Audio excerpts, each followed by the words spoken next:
Hi guys! Good morning! Welcome back to my YouTube channel!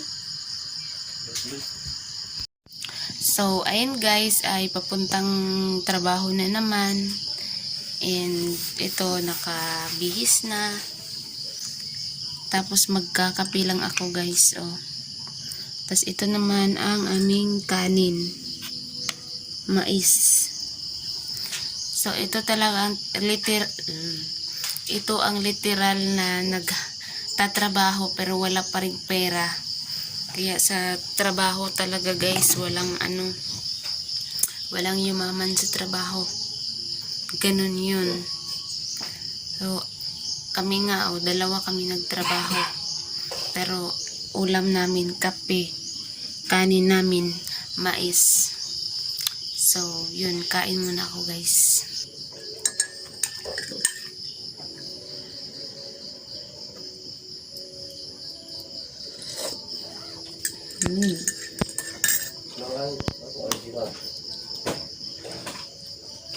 Naramdaman.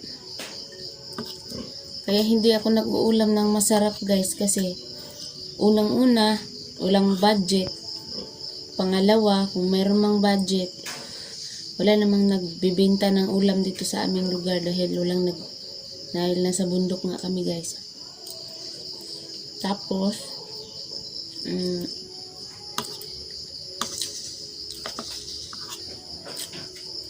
yung masasarap na mga pagkain, magiging tayo lang din naman yun guys.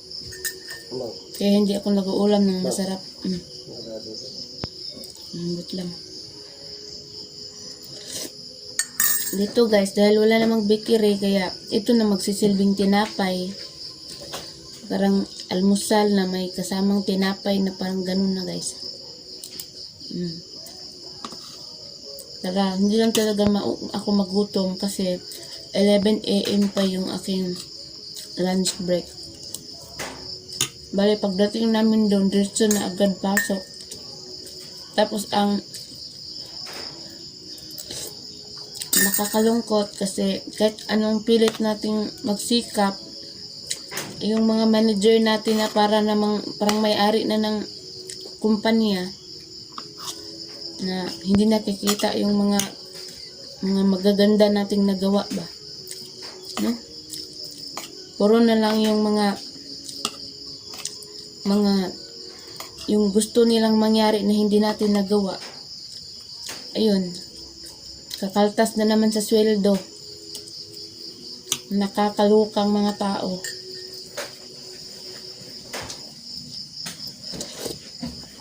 Magkano lang ba ang arawan? Tapos kakaltasan ng balik ko yung sapatos isang wait lang guys. salibo ako guys.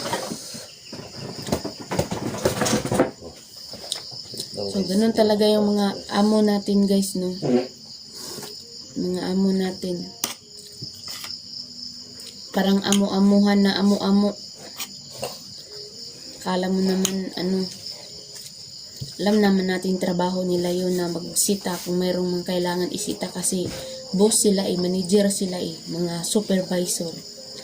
Pero yung kakaltasan yung sweldo mo as a penalty, parang nakakaluka yun guys. Masakit yun. Kasi magkano lang ba yung arawan tapos kakaltasan pa ng 50 pesos. Grabe talaga guys, nakakaluka. Kaya nga sarap nang mag-resign So, yun naman na guys. Update ko kayo mamaya pag nandun na ako sa mall. Bye! So, ayan guys.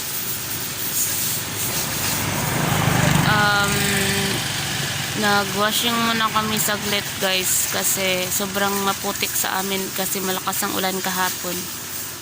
So, dito muna kami saglit sa nag-washing.